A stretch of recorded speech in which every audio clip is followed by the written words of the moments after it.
To install a microprocessor, open the microprocessor socket release levers and retainer.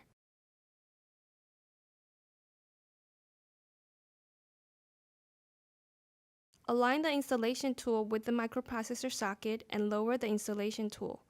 Twist the handle of the installation tool assembly counterclockwise to the unlocked position until you cannot twist the handle any further.